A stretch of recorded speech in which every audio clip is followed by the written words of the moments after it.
And we are back live from Chicago. Are we live? Well, are we here? We're recording. We are recording. It's live at the moment. Live in the moment in Chicago. We're on the road. We had a show in Detroit Thursday. Shout out to the beautiful people in Detroit. Yes, the whole Michigan area. Thank you for coming out. Had a great time in Detroit. And now we are in Chicago. We had a show last night at the City Winery. Shout out to all the people that came out. Had a great time. One of my favorite crowds. But we can start. I like recording after shows like this. Because it's like I don't see you after the show. Oh, yeah. So it's kind of like I get this. It's like It's intimate. Yeah, how have you been? So you were outside. Yo, listen, man. We have a lot of catching up to do because usually on the road, you stay in your hotel room and we never see you. I made it a point this time based off of conversations that we've had when we've been on the road.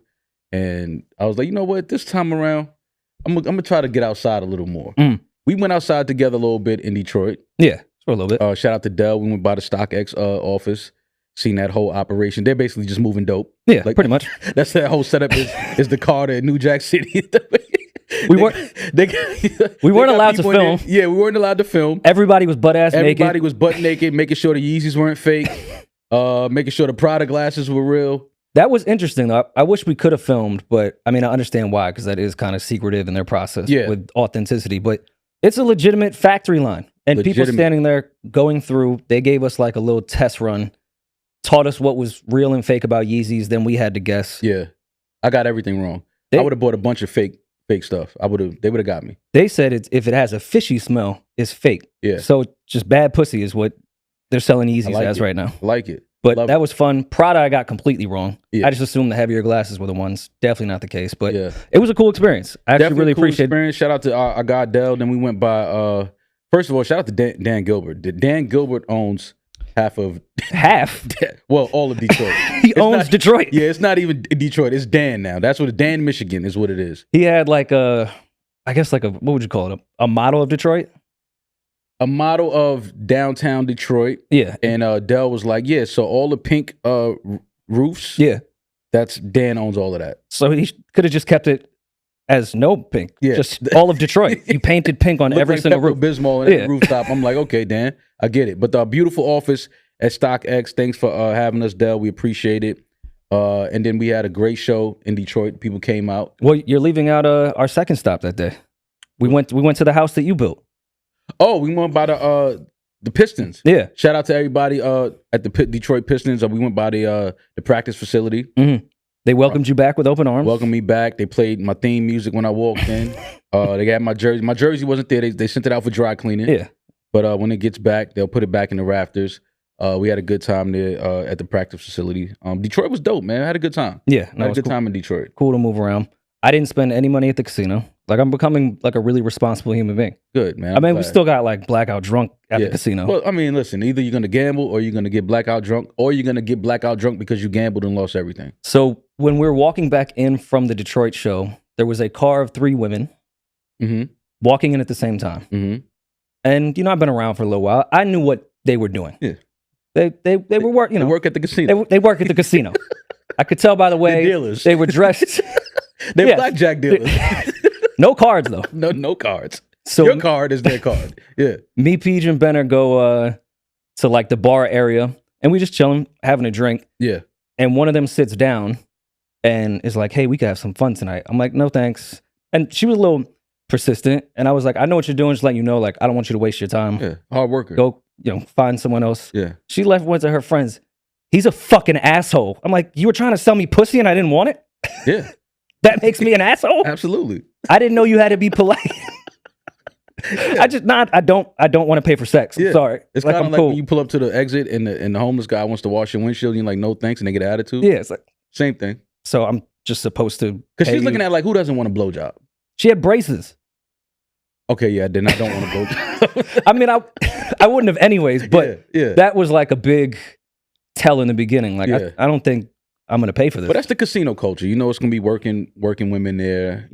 They figure guys are stressed out and lost some money. Yeah. So don't lose all your money. Go spend more money. Yeah, give me some of that money. If you're going to give the house all of that money, let me get some of that. So you got to respect the culture. Yeah, but I mean, I get it. The hotel's right there. You go right upstairs. Right upstairs, get a room. Detroit was fun in that regard. We came to Chicago, 3 days early? 2 days early? Came to Chicago. So we were in Detroit. We had the show Thursday. Then Friday afternoon, we flew here into Chicago. When we got here, I took a shower, changed, and immediately left the hotel to go to the Missy Elliott. Missy Elliott, shout out to Missy Elliott. She had a final stop on her tour, was here in Chicago at the Allstate Arena. So a friend of mine had told me 2 days before, and I've never seen Missy. So I was just like, usually I don't go to shows. I get in the city, I'd rather just get something to eat, chill in the hotel, go to sleep. But I said, you know what, let me get out in Chicago a little bit. So that was the perfect start to our weekend here in Chicago. Went to the Missy Elliott show, and I'm telling you right now, Rory, I'm stamping it. Missy Elliott is easily the greatest entertainer that we probably have in our culture. Well, she created our first accounting issue that you and I have ever had, and it wasn't because of money. I just got a notification that Missy Elliott tickets were bought. Yeah. And I was like, I like Missy Elliott. Yeah, you texted me. You was like, should I reply? Yes. I was like, yes. I'm sitting there like, nah, it's cool. Accounting's fine here. Yeah. But like, I fuck with Missy, right? But happy birthday to mom. Your mom it was my mother's birthday. Your family flew in. Mom's birthday was Friday, I believe, right? Yeah, that was the day we landed, and I was thinking like... So I knew you had family time. It was family. You were on family time. But how fucked up I am, I started thinking like, my mom has had other birthdays. Yeah. Like, she'll be all right. And she's here all weekend with me. Yeah, I can just go see Missy. Yeah. But no, we did the dinner thing, and I have family out here, so it was cool. But how was the show? Bro, I'm telling you right now, man, we obviously are familiar with Missy's game. We know what she's capable of. One of the greatest artists, producers, creatives, visionaries.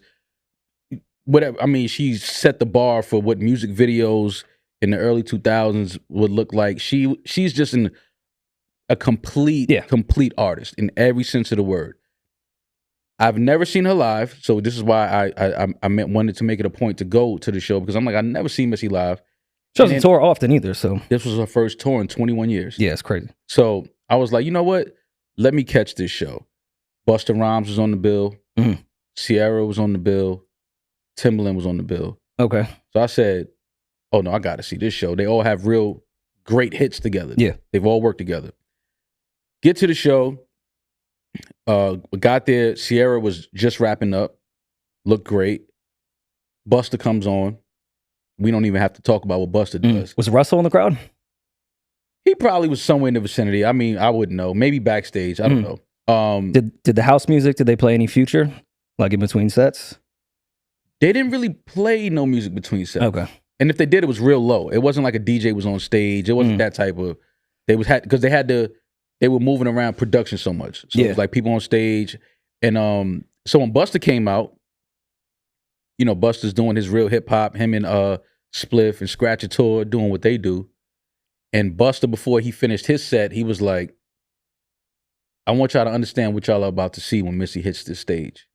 Like, her production, you haven't seen anything like this. Like, just wait until, and this is Busta. Busta puts on one of the greatest shows in hip hop.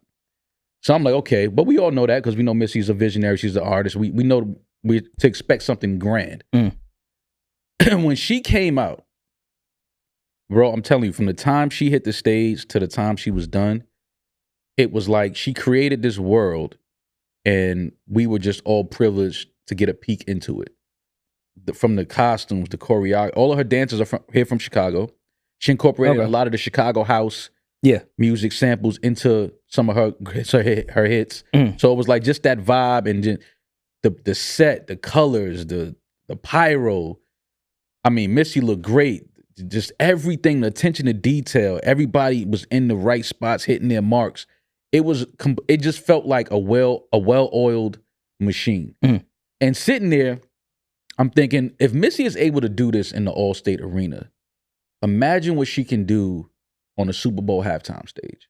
And we were talking about this in the green room, and maybe I said a blasphemous question, but do you think she's big enough? I know she's doing arena tours right now, and she's Missy Elliott, don't get me wrong. Yeah. But in the Super Bowl debate that we typically have with halftime, is she big enough? Is she a household name enough for middle America? I believe so. She's in the Rock and Roll Hall of Fame. Okay. You got to be huge to be in the Rock and Roll Hall of Fame. That's nobody. You don't just get into that. Yeah, but I feel like so is like Matchbox 20. Yeah, but it's different. It's different because of her music, the hits. Like Missy has had, I believe she's had Pepsi commercials. Yeah, I think so. I just think when you're on that level, and then again, it's taking a nostalgic trip down. Oh shit! I remember this record. Yeah. Remember that record? Like, God, I forgot she did this record. She was performing songs that I forgot she had. Yeah. And I'm just sitting there like, she literally just took us through 17, 18 years of hit records. I feel like she'd have to be paired with somebody. Not that Bruno Mars or Beyonce needed to be paired together, but she can be paired with everybody she was just on the stage with. Because when they ended the show, Busta came out, did the record he has with Missy. Yo, Busta came out at the Super Bowl would be hilarious. Why not? No, I'm with it. I think it'd be great. I just don't know if it checks out with the NFL, if they're allowing that. But why wouldn't it though? I don't know. 50 Cent was at the Super Bowl halftime show. Upside down. Yeah, I guess that's true. Once 50 hit the Super Bowl halftime show, yeah. What are we talking about here? But look what it took with Dre. Dre had to bring out Snoop, Mary, Kendrick, Eminem, and 50. That's insane. I feel like all 5 of them could maybe just do the Super Bowl halftime by themselves, let alone. And I believe Missy Elliott is one of those. Because like you said, I'd like to see she can get in the medley of the songs that she's produced and written for other artists and have them. Like if she had Sierra come out. Yeah. Be great. She's in the NFL, right? Did they come back out to do the records that they all have together? That's how they ended the show. Gotcha. Busta came out. Sierra came out. Of course, Timbaland came out. They gave a tribute to Magoo and damn, I'm missing his name. They produced Static. Okay. So yeah, it was just a beautiful. I got a bunch of footage I could send Peach. It was just a beautiful show. Missy looked great.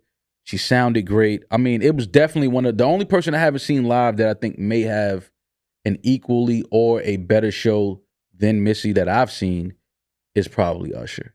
Okay. As great as Chris Brown is, I don't even think Chris's show is as good as Missy's show. I mean, Missy and Busta too would probably be like 1A, 1B as far as music videos in my childhood. Yeah. So the visuals they would do together.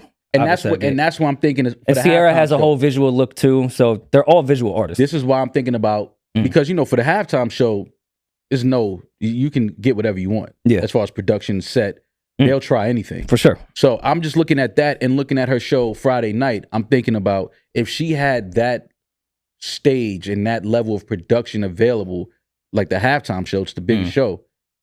The things that Missy would do with that, we just have to see it. I think that we absolutely need it. We don't talk about Missy enough when we start talking about the legends. Obviously, we know what she's done, but we don't talk about Missy enough. And what I saw Friday night, we should not be talking about some of these other people as much as we do if we don't talk about Missy. I feel like you made some noise when she said make some noise. No, I was recording. I had my phone in my hand. Like, oh, can we hear your background? Well, no, of you screaming? I wasn't yelling, but I was definitely like, if you would have saw me, you would have been like, what are you doing? Put your phone down. Like I literally, because it was something that I knew that, one, I haven't seen anything like this. I've been to the Glow in the Dark show. Great show. Yeah. I don't think it was as good as Missy's show. I've been to countless other shows that were Bad Bunny show. Which was great. Great. Kind of the same thing. Creates his own world, invite you into it. Yeah. I still don't think Bad Bunny show was as great as Missy's show. Did you go to Yeezus? No. That was the greatest show I've ever seen. But I could imagine Missy would top that. I see. Is Yeezus the one where he had the floating stage? No, that was the Pablo tour. Oh, was it the one that was like he was on a cliff? He had like a pyramid in the middle of the shit. Yeah. And Tribe Called Quest, before Phife died, opened. Okay. It was, It was real hip hop. I went to the Garden and in Newark. That's how good that shit was. Yeah, no, Missy, if you caught the show, you know what I'm talking about. If you didn't, I don't know if or when Missy will ever go out. She hasn't been on the road in over 20 years.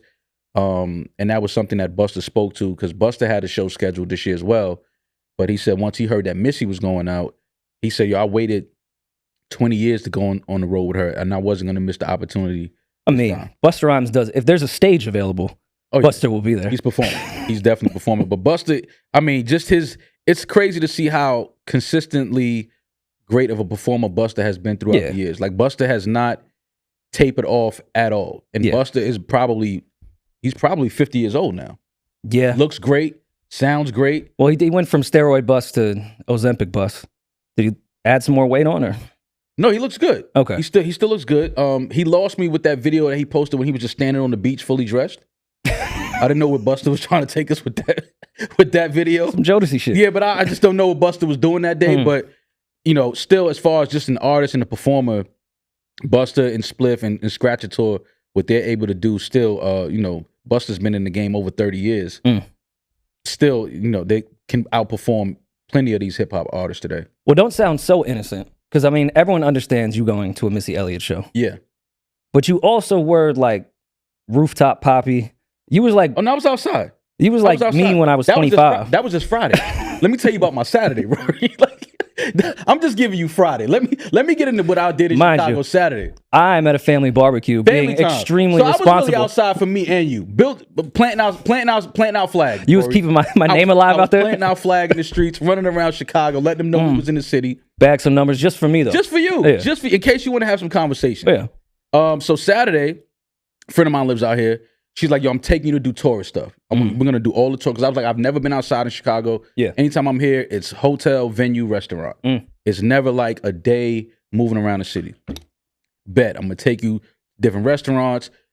I wanted to do the architecture boat ride, but that was like a 2-hour ride. I wasn't going to be on a boat for 2 hours in Chicago. I wasn't doing that. But went by the river, walked around. I went to about 5-6 different rooftops just to get the vibe, just to see what people were doing. I haven't heard you was drinking. Had some old fashions.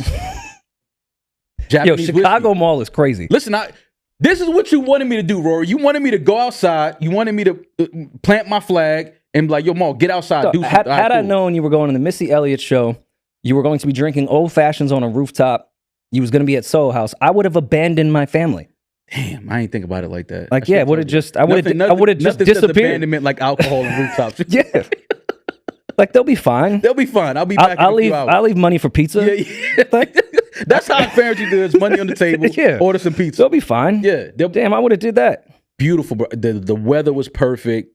It was just a great day walking around. And I learned that Chicago is very, very much like New York City, but just a lot cleaner. Yeah. Wasn't it Twin City? Second City? Second City, yeah. I think that's in...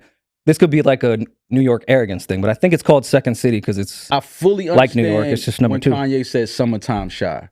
I get it. Yeah, but I feel like that's a lot of cities, especially in the Midwest, that get cold as fuck. They really appreciate their summertime. Yeah. Because there's only a few months that you could really be outside. I just appreciated it because, again, the architecture, the river being in the middle of the city, all of that is just, the energy is dope, clean, you can walk. And then again, jumping around to different restaurants, rooftops. I went to a really nice restaurant on the river, RPM Seafood. Okay. Beautiful view, great food. I had some Sauvignon Blanc for you. Appreciate it. Sauvignon Poppy. Yeah, it was just a great time. I had a great time, man. I was outside from 2 p.m. till about almost 2 a.m. I did a 12-hour shift running around Chicago. How'd you end the evening? Took a hot shower. Had a lot of catching up to do with your friend from Chicago? Oh, no.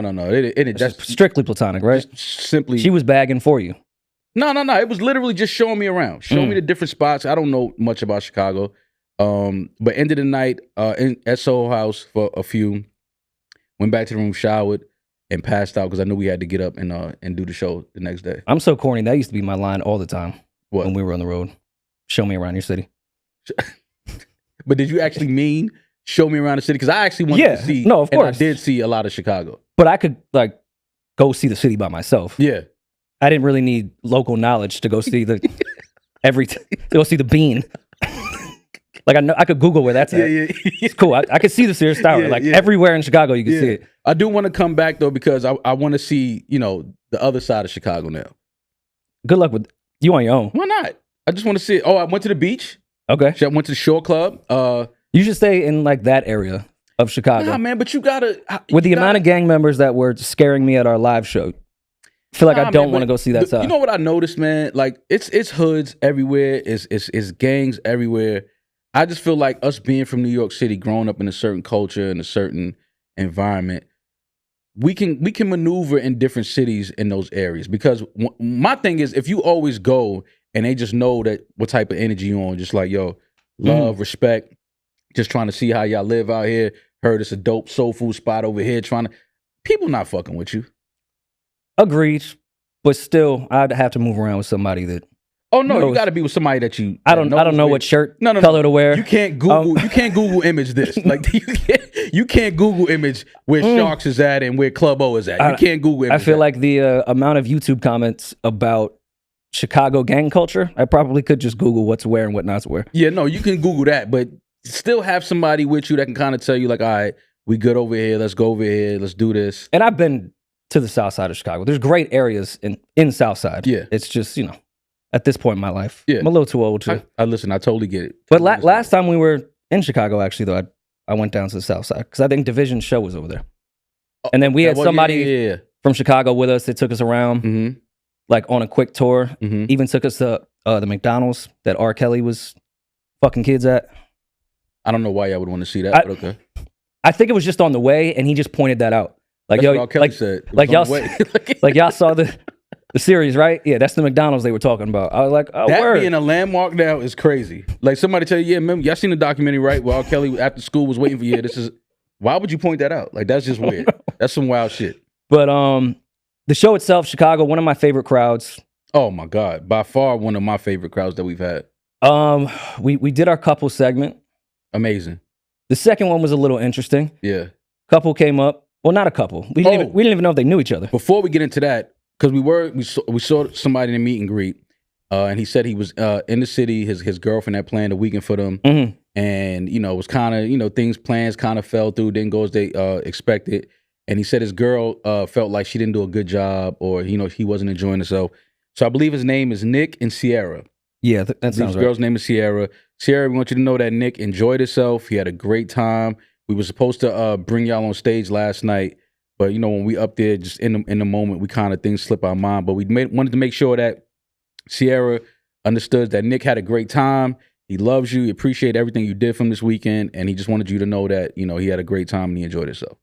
That sounded like when you called into the radio station, and talked about your girl. That was the podcast moment of that. That was cute. I wanted to, but because I felt bad after the show because we could tell like he did want his girl to know that he was having a great time and he appreciated her, and we totally forgot. So, but instead we had two people up there that worked together and had been dating for a month. What were both their names? I can't remember. Wayne and Amaya. Yes. When Wayne got up there, do you think he was like all there? Do you think he knew where he was at? Well, yeah. Because I got a little scared when he came up. I was like, how far should we take this? And I don't like to diagnose people. It's not my thing. No, that's what you love to do. You have prescriptions in your pocket. But imagine just handing somebody some pills. Yeah, like I know what because you think they're on the spectrum. Yeah, and you don't have it in a bottle. You just have it in your palm. Yeah. Maybe he was just nervous, but he didn't. I could tell by his eyes he didn't really know where he was at. He's actually a lot similar to you, but he's just not. But I was on the bill. No, but. That's the difference. I knew where I was at. That was the only difference. That's the difference. Y'all are both the only child. Oh, yeah, that's right. He's the only child. And once he said that, made all the sense in the world to me. I'm like, okay, I get it. You know what's fucked up when he said he was the only child? Somebody in the crowd went, like we were victims. Like, your parents should have fucked more. I just don't feel like that's a sympathy. Yeah. Like, oh my God, are you okay? He was cool though. Like, no, very, very cool. Wayne was cool. Amaya, on the other hand, was a little interesting. You could tell she's lived some lives. And she definitely never listened to the podcast. No. Was dragged there. Yeah. Did not even agree to come on that stage. I could see it in her fucking eyes too. Yeah. So we asked questions. We couldn't get straight answers at all. One of them said that they were sweating the other one, and they said, nah, it's reversed. We couldn't get a real answer out of Wayne either of them. cleared it up at the end of the night. When we did the Q&A at the end, he made sure Bennett found him. Bennett handed him the mic, and he said, listen, I just want to let everybody know, she's the one that's been on my line trying to hang out.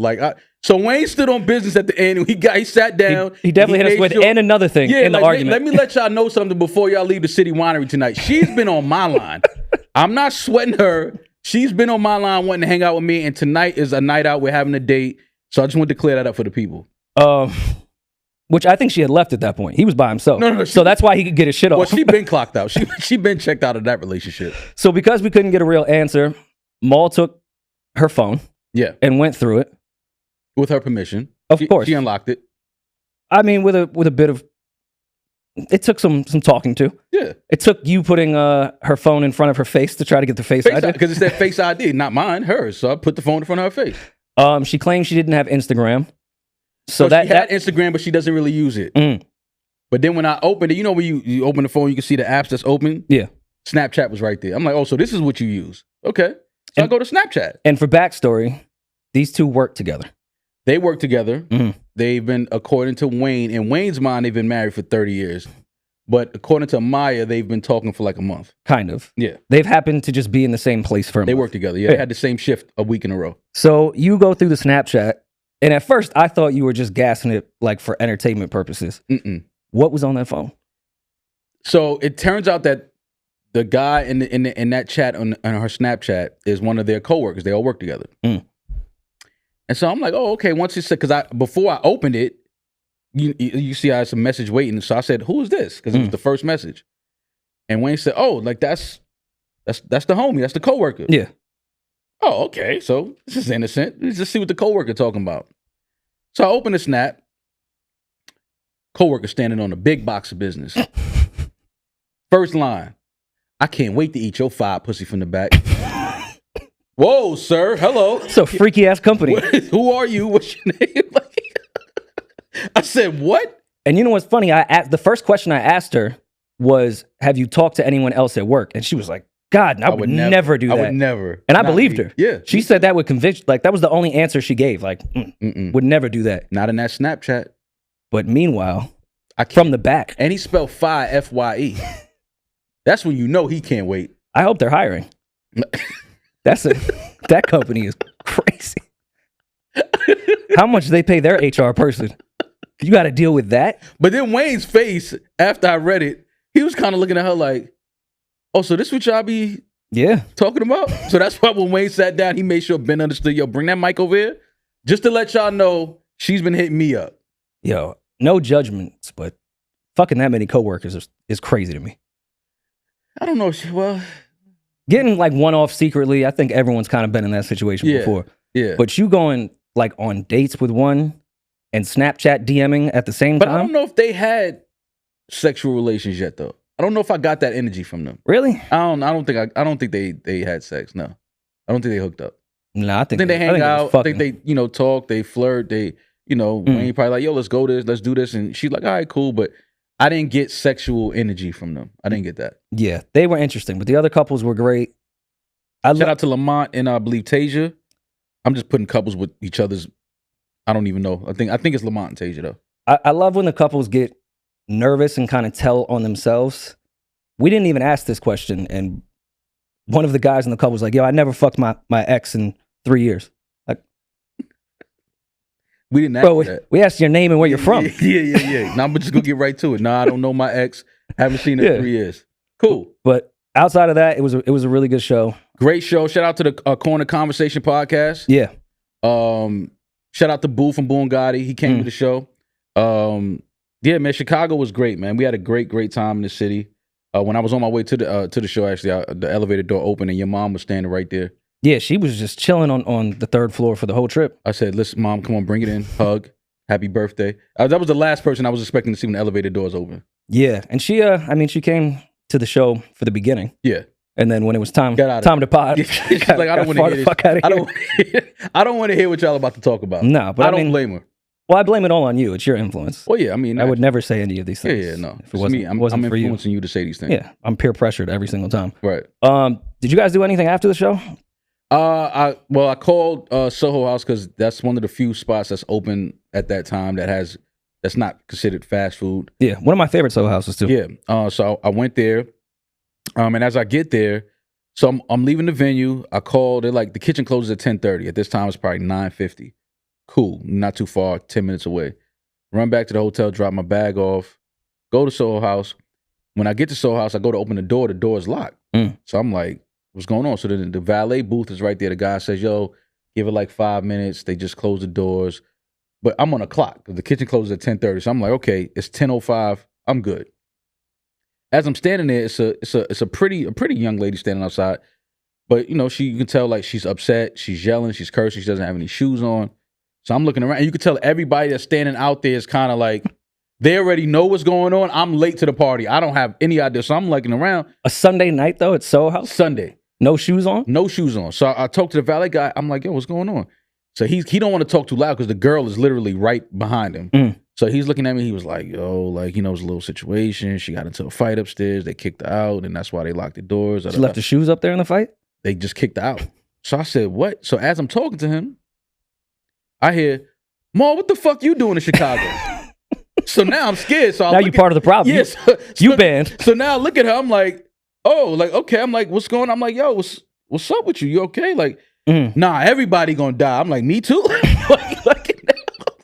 I just got here and I'm gonna die. She was like, yo, everybody's gonna die tonight. So I'm like, wait, but hold on. First of all, let's relax. You don't want to talk like that. I said, what happened? They got me fucked up.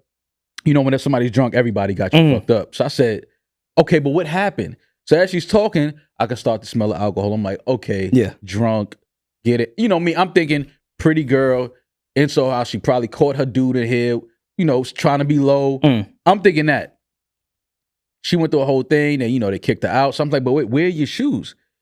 They're upstairs. They got my phone and my shoes. I was like, but they're bringing it to you, right? Because now I'm concerned. I'm like, boy, they're bringing it to you, right? She was like, yeah, but everybody's still going to die. I'm like, okay, cool. Well, the guy at our show did say every woman in Chicago is BD or GD. And I remembered that. So remember your hand signals? Once she said that, I gave her a hug. I said, peace and blessings. You know, they're going to bring your stuff to you. Just, you know, I'm non-affiliated, civilian. Try to enjoy your night. Then I lean over to look in the window of the lobby, and my guy that's at the front desk, he sees me. He was like, go around to the side. So I was like, oh, you got the Goodfellas treatment at Soho House? Through the kitchen? Through the kitchen. So I was like, okay, cool. I go around the side, come in. As I get to the front desk, he starts telling me what happened. Like, yo, she was asleep, you know, and then she woke up, and then she started just fighting the people next to her. And then she slapped the chef. I said, oh, so she was really on demon time. He was like, yeah, like they kicked out. Go upstairs. I'm still thinking about food on the clock. Now it's 10:15. I'm like, all right, I got to get this order in. Get upstairs, run right to the bar. I'm like, hey, man, can I order some food real quick? Sure. As soon as I'm about to say what I want, he was like, oh, actually, the kitchen's closed. Y'all told me 10:30. It's 10:15. He's like, yeah, the chef got slapped. He shut everything down. I said, wait, all right, I kind of understand if I'm the chef and somebody slaps me in the face, I'm shutting the kitchen down as well. So there will be no late night orders. I just want to know, how did this young woman get into the kitchen to even smack the chef? So from what the bartender was explaining, when she woke up and she started fighting people next to her.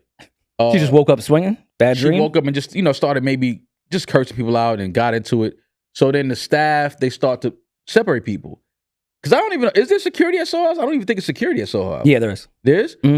Might have been short-staffed this night, whatever. They said they started to separate them. So the chef was one of the people that came out and started separating them. Yeah. She started, as they're like escorting her out, she's grabbing plates that are on tables, tossing them. And then when they kind of let her go while she was by the elevator, that's when she turned around and slapped the chef. So he shut it down, couldn't get my vegan burger. But then the gentleman that works there, he's a waiter. I just said, bro, listen, man, I just rushed here from the venue. I was downstairs outside for like 10 minutes. They told me they locked the doors. I'm just trying to get something to eat real quick. He was nice enough. He went in the kitchen.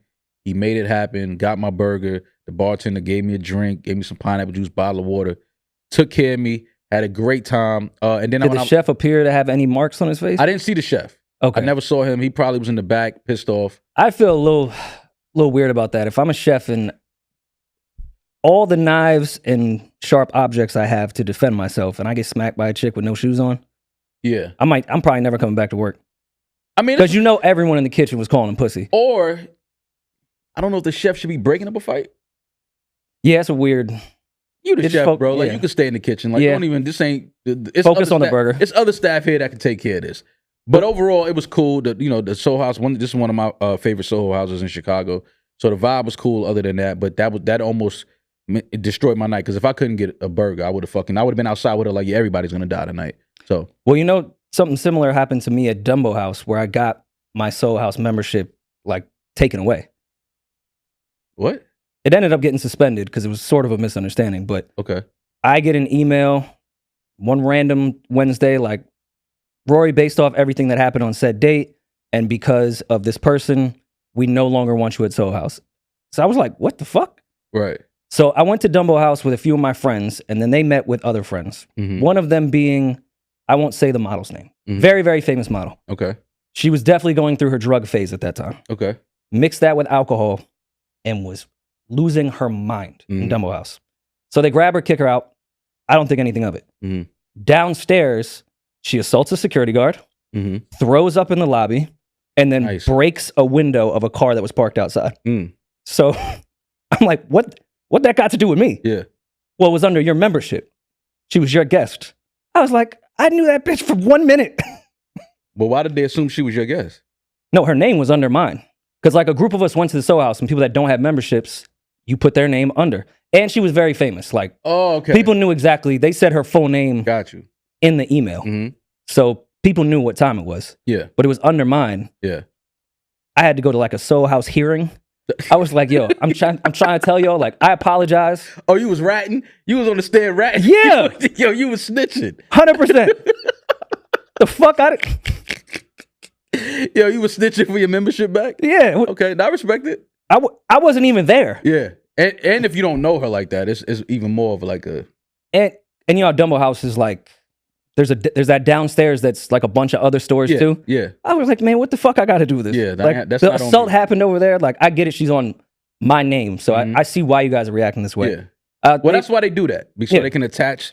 if it's an issue, it's a problem, they can attach it to the person that they know. Or that's a member. And so this was like 2018 maybe. So in 2020, right before COVID happened, I was in LA for the Grammys, and I went to Sons of Essex or whatever the fuck it was. Okay. And I ran into her. She was sober at this point now. And did she remember you? Of course. No. Okay. Ran right up and was like, yo, I'm so sorry for everything I did that day. She's like, how long ago was this? Like in between the time? 2018 to probably 2020. Yeah, January of 2020. So she held that apology for 2 years. I mean, we never saw each other. We weren't cool like that. But I respect that though. Like, as soon as she saw you the next time, that didn't slip her mind and she apologized.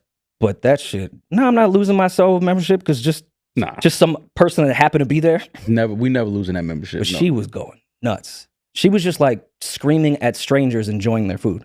But that's the drunk thing. And even the young lady last night, she was a really pretty girl. And I was just like, get to the point where you're this drunk and got kicked out of an establishment like the Soho House on a Sunday night, and now you're standing outside with no shoes on and no phone. You too pretty for this. Like you didn't have to, whatever you was drinking, you didn't have to go that hard. You might be dealing with something. We understand. We give grace there, but you shouldn't be standing outside with no shoes on. And Dolo, like you smacking chefs by yourself. Yeah, like it was just a bad look. But overall, my time here in Chicago was wonderful. Was great. Shout out to everybody. And me moving around Chicago, showing love, showing support for us. A lot of people ask for you. We like Method Man and Redman now. People see me. Yo, where's Rory? With his family. Like, you know what I'm saying? Like, well, they usually say, yo, Maul, what's up to me? Yeah, they do. Still don't know how people get us confused. Nothing about you says Maul, but. And it's not like one person. It happens all the time. Yeah.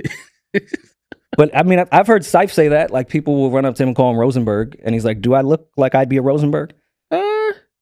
Closer than you and I would be, absolutely. But absolutely. I still think that's insane. Like, do I look like Rosenberg? Yeah, no, I get it, but definitely closer than you and I for sure. But other than that, I think we didn't miss too much when we're on the road. Sometimes I feel like when we go out, so much shit happens. Yeah. It was kind of a quiet week. Your man was kind of wilding though. Who's my man? Yachty, I feel like has been bugging a bit. I did see him something. He was on IG Live addressing the Caribou situation. Not just that, a couple situations. I think Yachty for the past few weeks keeps saying, I'm never going back to social media. I'm done with this. I feel like he's been reading so many comments lately and just had his crash out moment. Like, fuck all that. I'm crashing out. I don't care what I say. I started with this. I'm going to address everybody at this point. And that's the dangerous thing about when you jump into that, because you'll start reading comments and you'll start seeing what people are saying about you. And then you feel like you have to address certain things. But in addressing those certain things, like going on IG Live or something like that, it's going to create more comments and more back and forth from the people that are viewing it. And now you're caught up in a whole crash out session. Because, all right, we'll get to the Caribou thing, but what started it was, his co-host Mitch on their podcast, which is one of his best friends. They've been friends before he was famous. Like, that's his man's.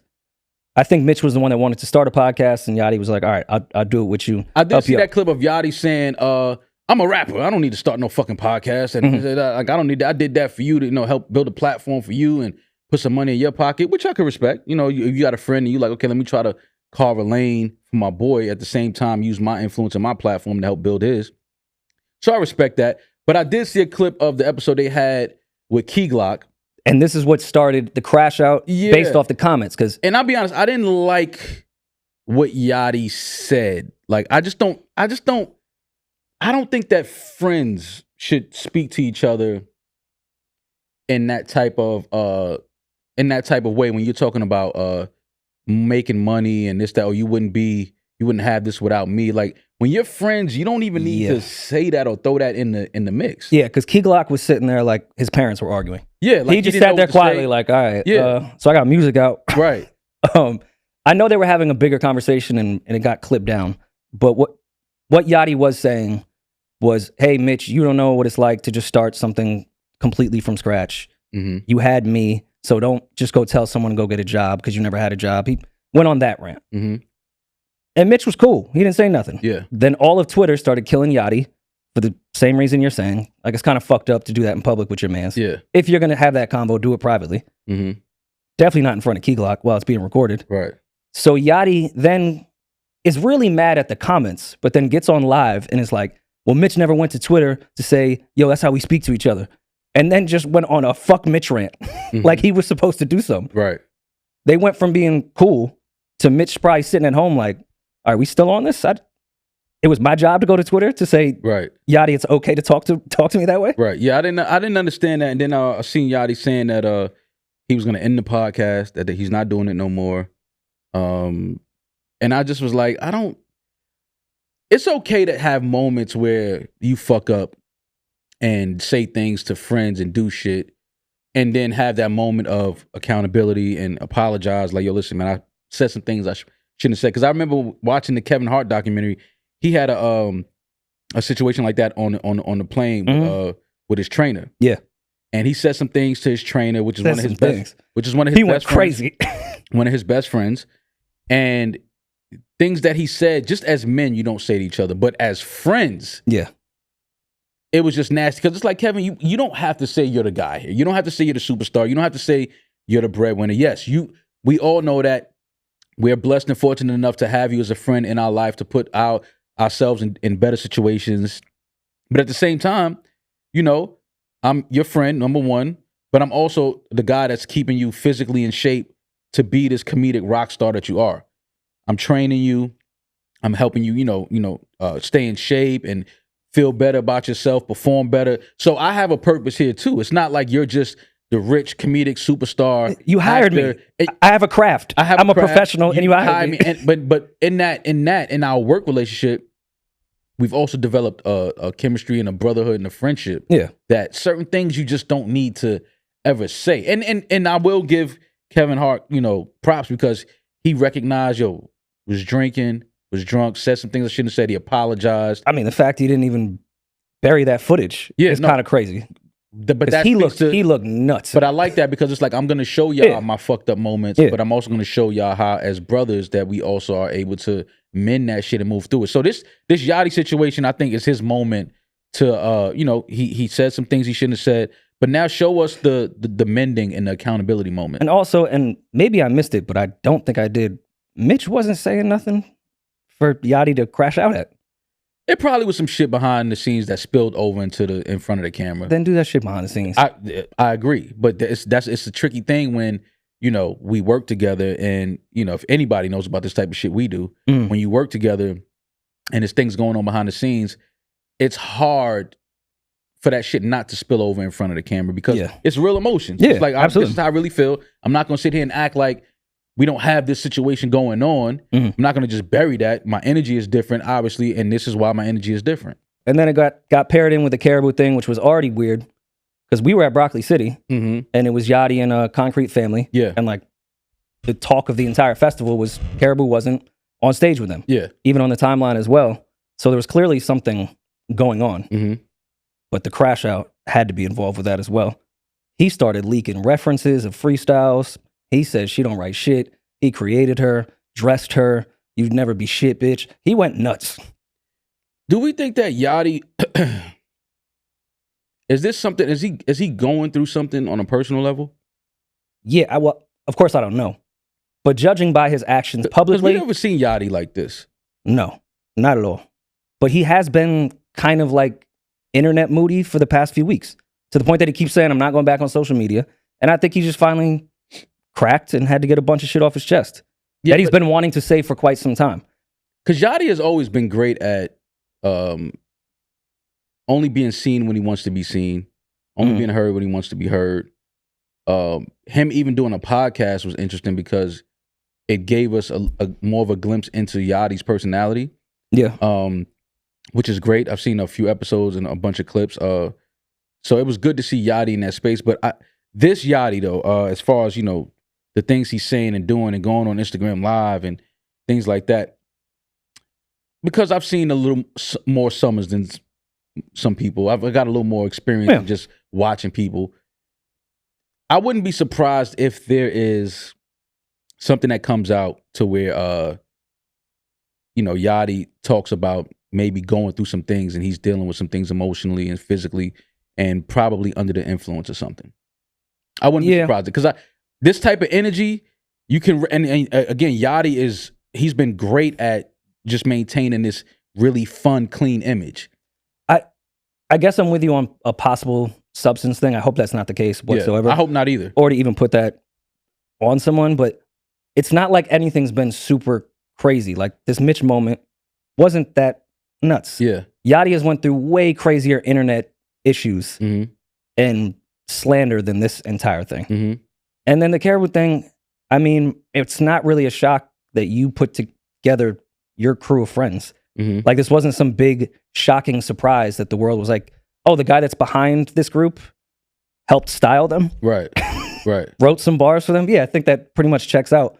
So going on these insane rants to expose everyone doesn't seem like a Yachty type of thing whatsoever. So I'm with you. It's not the Yachty that I'm used to. It's Yachty, again, he's been so fun and, his image has been very laid back and cool for so many years.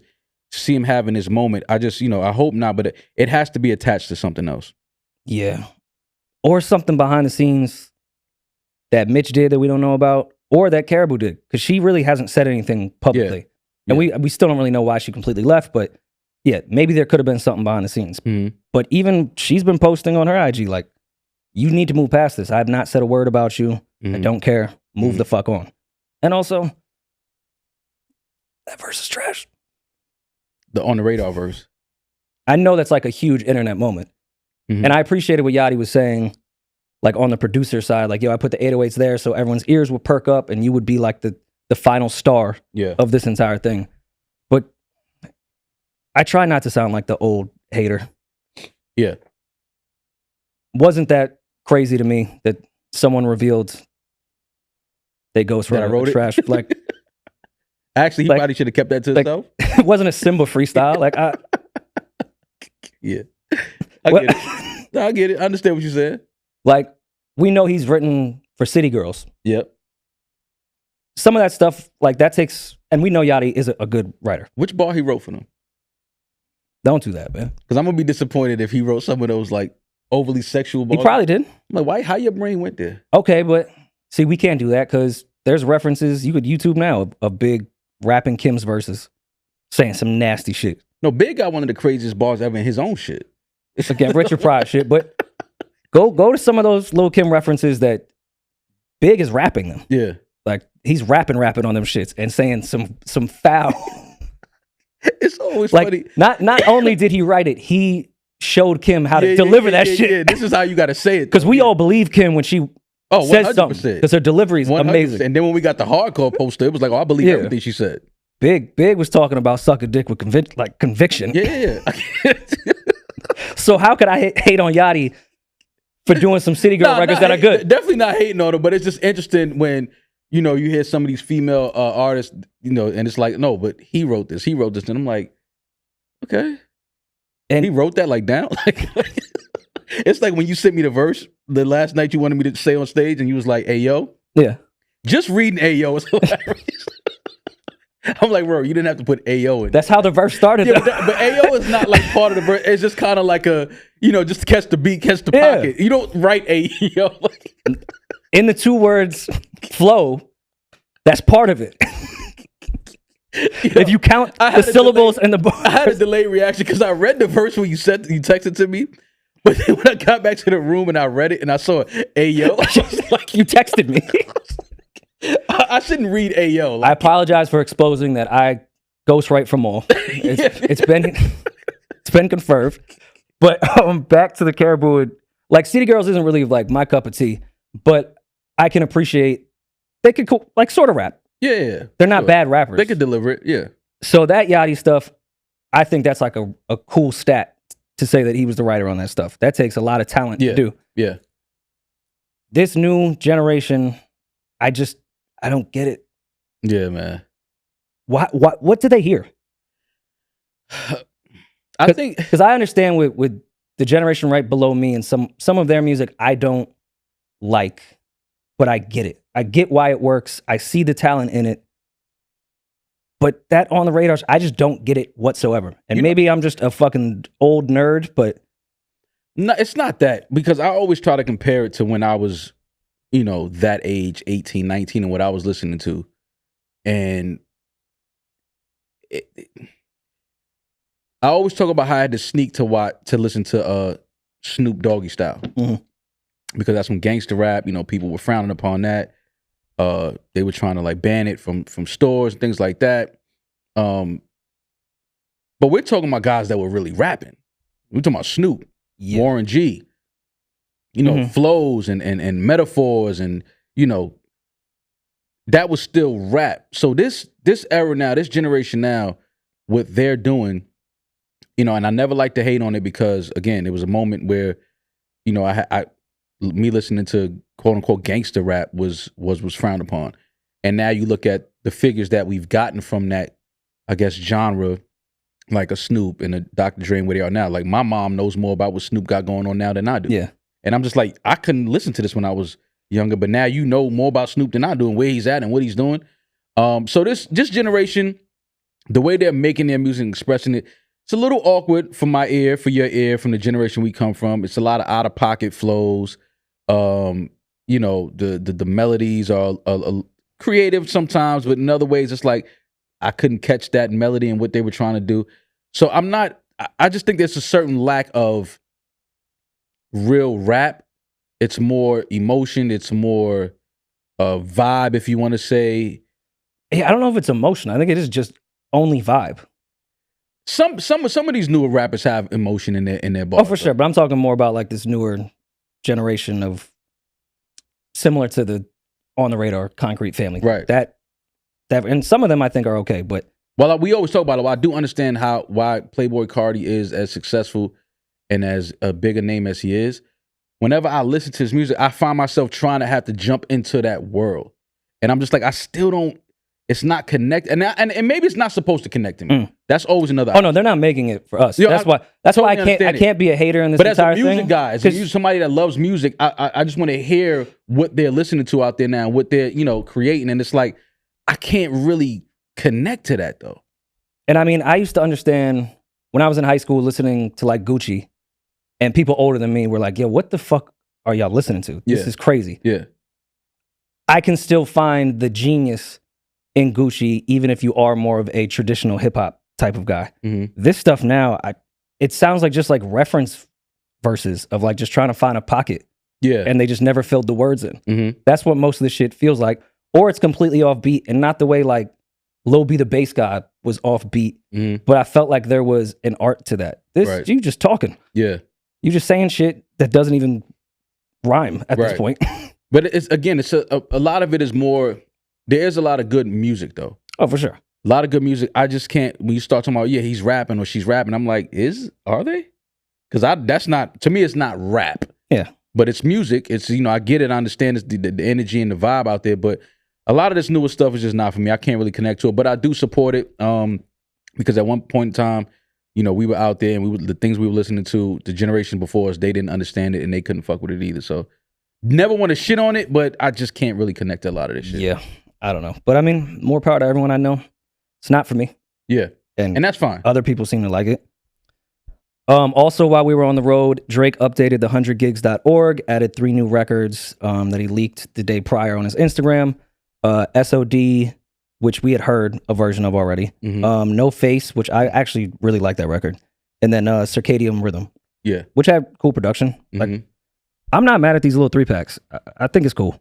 I like it. I think it's, it's a way of us still getting some new music from one of the biggest artists. A very unique way of him, very different way for him to release music. But I like it. I like everything that's attached to the visuals, giving us behind the scenes in the studios, listening to, some of our favorite songs throughout the years and seeing the process of, tweaking verses, tweaking lines, things like that. The No Face one, and listening to that, I was surprised because, for Drake to be in the game as long as he has been, over probably 15 years now, for him to still be finding new flows, is interesting to me because he's been putting out so much music throughout the years. And whenever you see rappers like that still be able to unlock different flows, it's always dope, to kind of hear that. Like, that's an interesting thing. Like, and that, to me, the opening bars of No Face, I was like, okay, like he's unlocked a new level. Yeah, I mean, I'm always just here for rapping Drake. Yeah, that's why I like it. But never complaining about that. I saw some people upset because he doesn't really address. He took Yachty off SOD, which again, I don't want to make this like the Yachty hating episode. No, we love Yachty. Fuck with him. Just that I hated his verse on that. So now I like the record because I like Drake's verse. But people were mad that on the No Face shit, he was halfway addressing what's been going on instead of a direct diss. But I don't know. I just don't care anymore.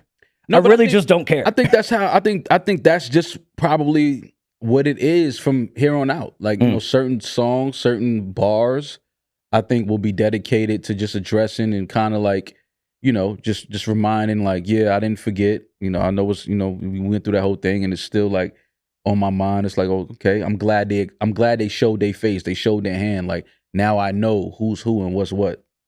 Is it a bit hypocritical though to also put on your Finsta, we're gonna win round 2, and then you just halfway address shit on certain records instead of a direct? Again, because that doesn't win rounds. I don't know if this is considered round 2.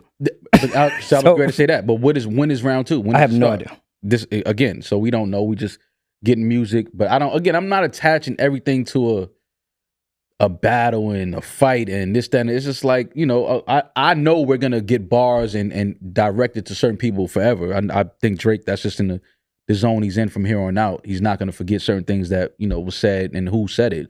But I don't know if we ever get the battle like we got in April, May, June. I don't know if it looks like that. I think it's gonna be dedicated to albums, dedicated to songs, and it's not gonna be a whole you drop, I drop, you drop. I don't think we'll get it like that.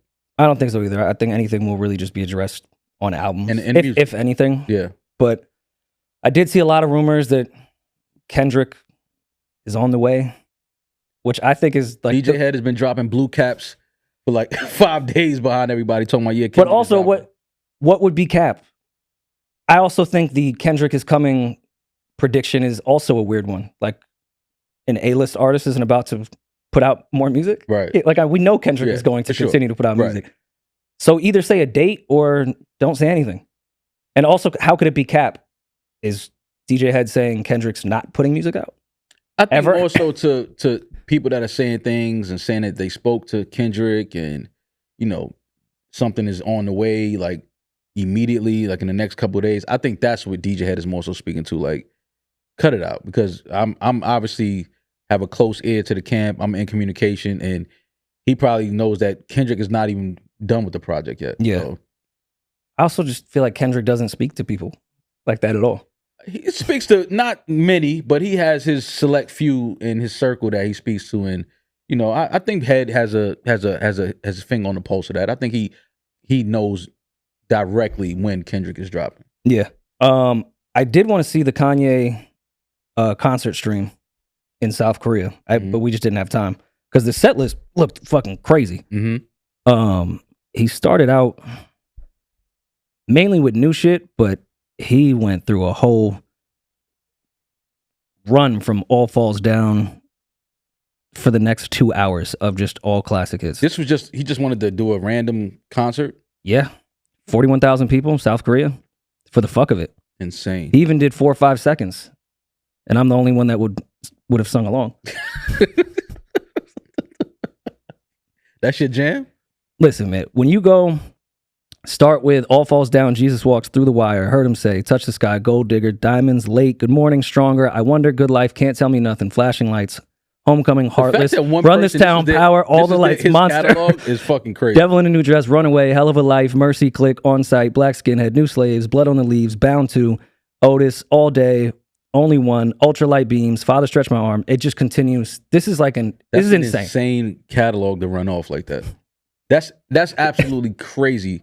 That artist, those are his records. I don't know. Can anyone really see Kanye in a Versus? Yeah. Looking at this makes me think he would be number one. I mean, the only artist would be Drake. Yeah, but I mean, he already took that out. He played CLB over. So you said South Korea, 41,000 people. What was this for, though? Because we know Kanye is very intentional. Everything is well, he started the show strategic. out with fuck Adidas. So I think he just had some things on his mind. That's all. So this was a fuck Adidas concert in South Korea? Yeah. He could have did that in like the Meadowlands. They probably got factories over there. I think that's more so what it is. I think he was definitely doing some clothes shit over there. It's a business move for sure for Kanye. He's definitely probably in business with a manufacturer over there. Yo, and they were making like fake leaked text message conversations that were catching a lot of steam from like Twitter pages that post real facts between him and Playboy Cardi. Like, yo, I just got the pass for North Korea. You need to meet me now. Bring the laughing gas. Like, people were really concerned. I'm like, wait, y'all thought Kanye got a North Korea pass and hit Playboy Cardi? Certain shit is just like, how do y'all come up with this shit, man? Speaking of laughing gas, did you see DaniLeigh? DaniLeigh. Get a DUI, that video footage? No. She, unfortunately hit somebody that was on a scooter in Miami with her Range Rover and then just kept driving, gets pulled over. Cops had the body cam on. She said, I'm an artist. I'm a singer. You can't arrest me. She said that? Mm-hmm. It's on camera. I'm an artist. I'm a singer. You can't arrest me. Mm-hmm. And the cop said, ma'am, you hit somebody with a scooter. We can arrest you. She know Michael Jackson got arrested before? This is the greatest artist ever. He got arrested. DaniLeigh, you're coming with us. Like, you're definitely getting arrested. A former president was just arrested. You think you're above? You can't arrest scooter? Me. They arrested Dr. Martin Luther King. You're getting arrested, man. Are you crazy? And you hit somebody? It's not like they just pulling you over. Yeah. You hit somebody. And they suffered from like a ruptured kidney and like a broken spine. No, it was fucked up. Oh, no, why didn't she stop? She was probably so drunk she didn't even realize she did it. That's what I'm guessing. Oh. Because there was no footage of the actual hit and run, just the body cam footage of the cops. Pulling over. Yeah. But like a mile down the road from where the scooter shit was.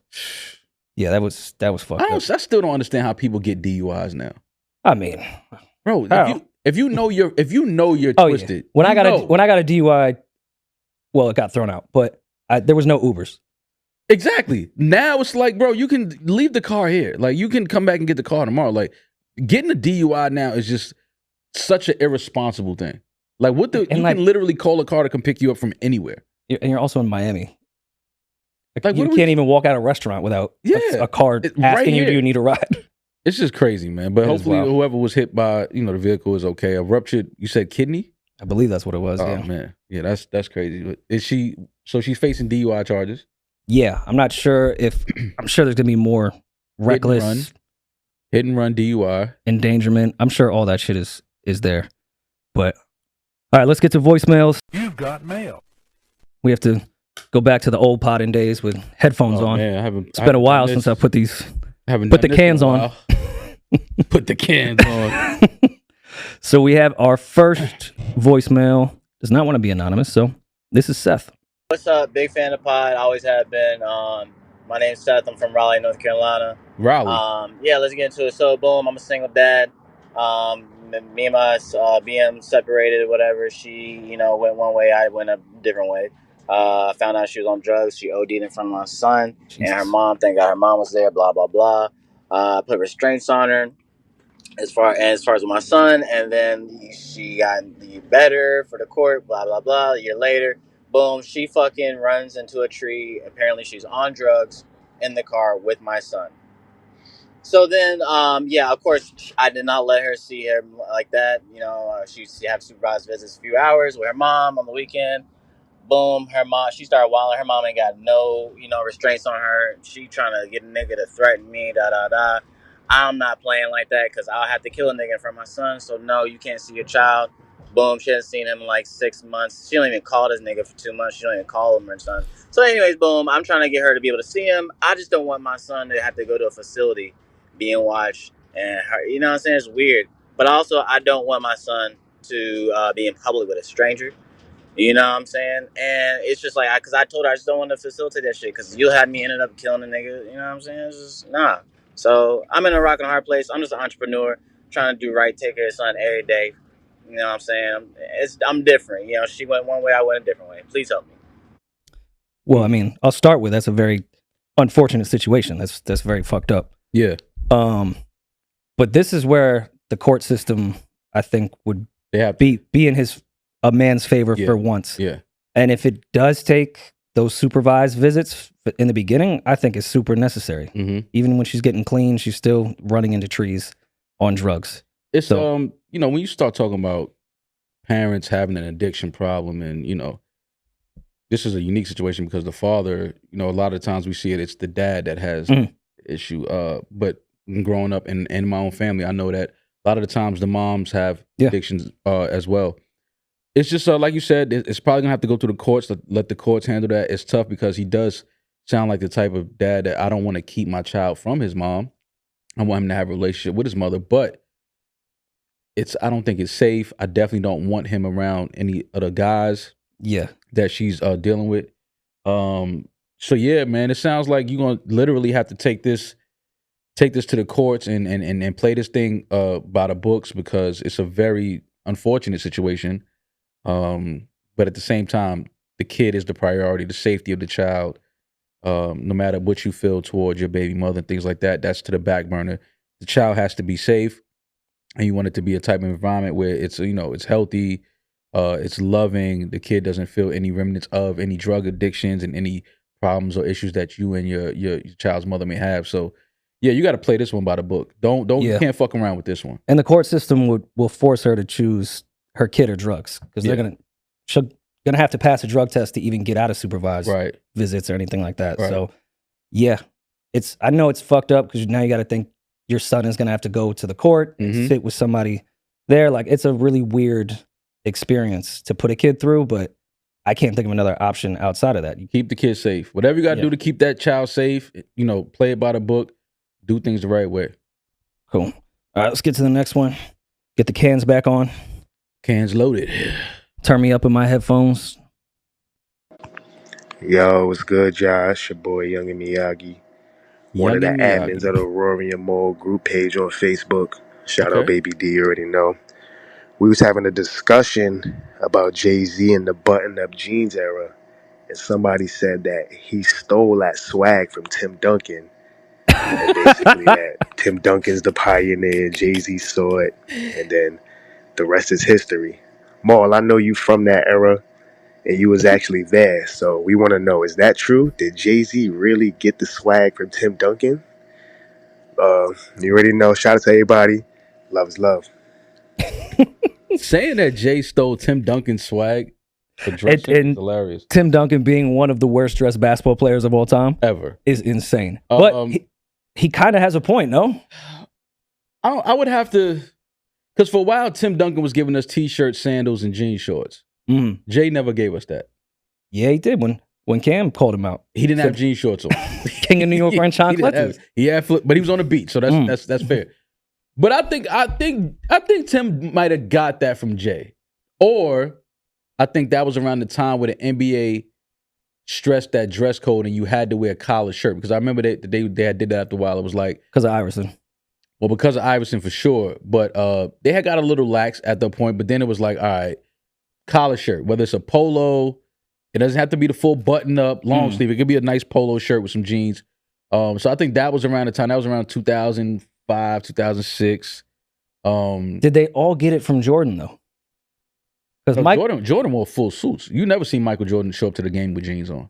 Nah, but we saw photos of him with the worst oversized button-up shirts and the baggiest Mike's fucking still jeans. weird. That's what he's wearing currently in 2024. He's still baggy. But I feel like he was wearing that shit before Tim and Jay. Yeah, but we never and looked even crazier. But I can't remember seeing Mike in the 90s with jeans and a button up. I can't remember that. But I do think that the dress code and Tim Duncan wearing a button up shirt, I think Jay might have been doing it before the NBA made it a thing. Mm-hmm. I think so. Was that when did the S. Carters come out? 03? Yeah, so I'm saying it might have been right around something like that. Might have been right around that time. He thought that would lay better with the S. Carters. I mean, I don't know, man. Back then, it was just nasty decisions was being made when you look at the fashion back in the early 2000s. Was that like an announcement amongst the crew? Like, we're not wearing throwbacks anymore. That was just, Jay said it one day, and it was like, okay, if that's what you want, cool. But I think I may have done that maybe once at a party. Like, it was like a girl was having like a Sweet 16 or something. Mm. And I think I threw on a button up with some jeans. And I was just like, looking back, I was like, this is the nastiest outfit choice probably ever. Oh, I mean, Usher took it to another level. He had the blazer. Yeah, that was a crazy. With the jeans and the button up. Yeah, he tried to take like the neo soul look and make it pop. He was definitely like we were talking about the Eric Robinson special. Yeah. Like Usher tried to make that cool for pop stars. Yeah. And then Ryan Leslie took it, and I think it was over after that. Yeah. But saying that Tim Duncan inspired Jay's like fashion is fucking hilarious. We were heavy on the button up shit. Like we really just listened to whatever Jay was saying. Yeah. There was a time where he was probably the most influential when it came to fashion as far as hip hop for sure. It was just fucked up to do to the kids, like how expensive throwbacks were, and I was like, we're not doing that no more. Yeah. It's like, well, I got a whole closet full. I got tags still on them. Like, we're not doing these no more. Throw these out. Of players I don't even know. It was just It was just a throwback Nuggets jersey. I don't know who the fuck this is. The early 2000s fashion was like it was nasty, man. Nasty. Probably the worst. Outside of like that 09 Rockstar era. That was by far the worst. 09, that was Ed Hardy. Yeah, that to Von me was Dutch. Probably the worst era ever. Once we tried to like tighten up everything, it was bad. A lot of bright colors, a lot of nasty times. Yeah. A lot of G-Shock. Christian Audigier? Yes. Yeah. Ugh. That was you. Look like you had a bunch of Christian. I couldn't afford that shit. Oh, okay. You was a little too young back then. Yeah. Also, I never wore Ed Hardy. I would have. I just didn't. I couldn't. The Von Dutch hats is trying to make a comeback. I think they did. I see some girls online wearing it. Like they look good with the Von Dutch trucker. Yeah, trucker hats in general, I feel like kind of made a comeback. Yeah, no, for sure. It's crazy that. All right, so it's Tim Duncan for that. Do we give Ashton Kutcher all the credit for the Von Dutch era? I like to go to my guys that, I'm a Duck Dynasty watcher, man. They had trucker hats. So I'll be on my Duck Dynasty binge mode sometimes, and they got a plethora of trucker hats that they wear down there in the Deep South. Yeah, because I feel like Punk'd really put those hats on the map. It was one season of Punk'd, and then in the summer I went to the Jersey Shore, and they were on every shelf. Yeah. That shit was everywhere. 100%. Like you could, the games at the Jersey Shore? Yeah. You could like win a hat. Von Dutch hat. Like it used to be like scooters and bikes and paintball guns. Yeah, you could wear a Von Dutch trucker hat here tonight. That would have been fun to talk to Vinny about. Just that fashion era. Yeah. Because that was, again, like 09. Mm-hmm. It didn't matter. The Italian whites, regular whites, black people all dressed. You ever went outside like on a regular day and just had like a wristband on your arm? For a couple years. Why? I used to wear headbands and I wasn't sweating. What? For no athletic reason whatsoever.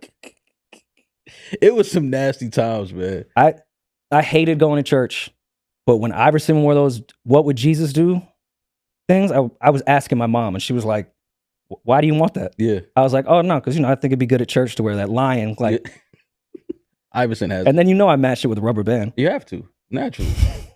10 rubber bands on your wrist at church. Where you going? Yo, I had a leg sleeve at one point. Like just walking around? Yeah, like if I was pairing it with like basketball shorts, yeah, that was a time. I never wore a leg sleeve. Like Angel Reese. I'm the Tim Duncan of Angel Reese. You inspired Angel Reese? You're walking around with a leg sleeve? You know what was the sickest thing? And I did it for a little bit, but I could not play basketball. When they had the sweat finger things, that was the sickest trend ever. Like, cool, wrist, whatever. Yeah. Why were people putting wristbands on their fingers? Iverson was famous for that, but that was a Reggie Miller used to tape his fingers. He used to tape his fingers. Tape is one thing, but the actual like headband and wristband cloth. I think that. How do you shoot with that on? Yeah, I didn't understand how you dribble with that like wristband on your fingers. But Reggie Miller did it to tape his fingers so that his follow through and his form on his shot was like consistent all the time. It is interesting that he brought up Tim Duncan, even though that was funny. He does raise a point though. With basketball, used to like really set trends with fashion. I don't think that happens anymore. Like, when was the last time a basketball player really set a fashion trend? The last time a basketball player set a fashion? That's a great question. It's different now, man, because we get to look at so many different people in so many different spaces with social media and things like that. So the inspiration comes from so many different places. Before, you looked at the athletes for inspiration, but now you can look at just a local guy in California that's just fashionable and be like, I like the way he put that together, or somebody from New York. Like, you don't have to look at just the public figures anymore. You can look at random people in different cities that just know how to put outfits together. And I mean, even, Iverson was obviously getting his fashion from the culture. Like, he wasn't just coming up with all of that. Yeah. But I think even on the court, he was setting fashion trends. Like, my dumbass wearing what would Jesus do? Shit. Stupid headbands. I have not seen a basketball player do that. And maybe Bron, this is going to sound like a weird take. Bron with doing the shorter shorts. And that wasn't even a Bron thing. I don't think Bron was the first person to do the shorter shorts. He was definitely the first. Because if you look at Bron when he came in the league, he had very baggy shorts. Because he came in 03 when that was the thing. But he was the first one to get like a tailored uniform. And then I saw a lot of even like college teams starting to like get shorts that like really, really fit. I don't know if it was Bron though. I think I'm gonna be honest. I might give that the tailored uniform. I might go to the Warriors. I think Steph and Clay were, because it was one time they wore, the NBA was like flirting with the shirt tops. It kind of it was like the shirt, like the top and the shorts. It looked like it was connected. Yeah. I was like, these niggas is wearing leotards now. Yeah, that was weird. But I think that players just went back to the shorter shorts after that. I think after the uniform they started tweaking the uniforms in the NBA. I think players started going back to the shorter shorts. It's funny how everything is on a cycle, because you look at footage from guys in the 60s and the 70s and the 80s and how short their uniforms were. And then you go to the, Michael Jordan was actually one of the first to bring in the baggy shorts into the NBA, because he wore his North Carolina shorts underneath his Bulls shorts. And then the Fab Michigan, obviously Chris Webber, Jalen Rose, and then what they did for the culture as far as just style on the court, that translated into the NBA as well. I can't see it going back to baggy with sports just because that's stupid to me. I see baggy clothes obviously coming back in fashion. Yeah. And like when the players even walk into the arena, most of the younger players are back on the baggy shit. Yeah. But to play in baggy shorts, to me, it never like made Iverson sense. Looked super cool. Yeah. But his crossover could have been even crazier. Yeah. Like it's just too much fabric. Like when he stepped over Tyronn Lue, what was so funny about that was like his shorts graced his face. Wipe the sweat off of him. Like how did you play in those? Yeah, let me wipe the sweat off your face while I step over you. I just don't know how people, like, I played pickup in baggy shit, but it was awful pickup basketball. It's just not a good idea. At that level, how the fuck were you doing that? Shorts on playing basketball. It's just not a good idea. Like that was always stupid. But I understand where the influence came from. But yeah, I don't think that the NBA, I can't see players going back to baggy shorts. I think that it's just more comfortable to have shorter shorts on. Yeah. When you talk about just the mobility running around, obviously, players, no matter what, if they had baggy shorts, they were still great. But I just think aesthetically, I think athletes would rather have more leg exposed than to have shorts down to the underneath their knee. Do we think maybe Cam Newton was the last athlete to start a fashion trend? I haven't seen that take off. I haven't seen anybody dressed like Cam Newton. I didn't see anybody kind of pick up on his fashion tips, but I respect him because it's like, listen, man, he wants to be himself. He's obviously in that space now where you know him for his style and what he's wearing. But I think that no matter what, if you have to be great at whatever you're doing to have that influence transfer over from what you're wearing. Yeah. Because if you're just an okay subpar player, nobody ain't dressing like you. Yeah. That was even when I was younger, like you never wore 23 unless you were like the best player on your team. That was set aside for that. Yeah. It's reserved for a select few. I had a few coaches when I was like in middle school that did not let anyone wear headbands because they just weren't, you're not good enough. Yeah. Like to wear that wrist shit. I know it's fast. You're not that good. You can't be trash and sit on the bench and wear that stuff. Yeah, I remember one time I was playing in the league and I went, they bring the uniforms out. I'm looking for 23. I'm like, damn, I want 23. Coach was like, here's your number 14. I was like, all right. Fuck it, I'll take it. I'll give me the 14. It is what it is. Like my freshman year, freshman football, one kid had the visor joint. And my coach made him take it off and said, you only play special teams. What you need a tint for? Because that is crazy to put a like over the helmet. Like you think you Ricky Williams or something? Like what do you? The sun will not be in your eyes. You won't even be out there that long. I promise you. Like, you're in for one down and get out. Yeah. I always wanted to do the visor. I just didn't think I was cool enough. It was a funny story. My boy, they was playing AAU out in Vegas, like back in like late 90s, early 2000s, and my homeboy at the time out in LA, he was one of the best players in the city.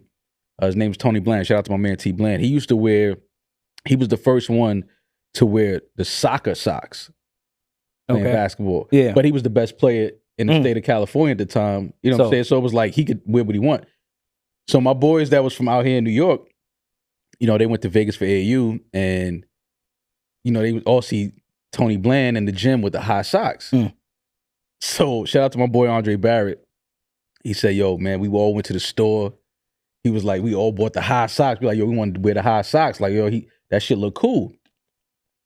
So mind you, they have the warm ups on, the pants on the layup line before the game. So the coach don't know that they all got on high socks. He said, "Yo, they took the warm ups off and they get ready to go on the court, and the coach seen the socks, subbed everybody out, take them shits off." Mind you, these are some of the best high school players in the city. Coach didn't give a shit like, "Yo, what are you doing?" But it's just the influence that Tony had with the high socks to make cats from New York, because they always just see him and they heard about him like, "Yo, the kid from LA, the kid from California that's wearing the high socks." So Dre said they all went and bought the high socks. Coach was like, "Yo, sub out." Yeah, when I was in high school was when Reggie Bush was the biggest thing ever. Oh, man. And he used to do the double sock like up to the pad, but then also had another pair of socks that was a different color. Yeah. We all did that shit, not realizing that we didn't have the type of cleats that he had. So now you got now we forget that part. Like, not only did you not have the cleats, you didn't have the game that Reggie Bush had. So now we got two, because football socks are thick. Yeah. We got two pairs of socks on and go out and try to play with some cheap ass fucking cleats.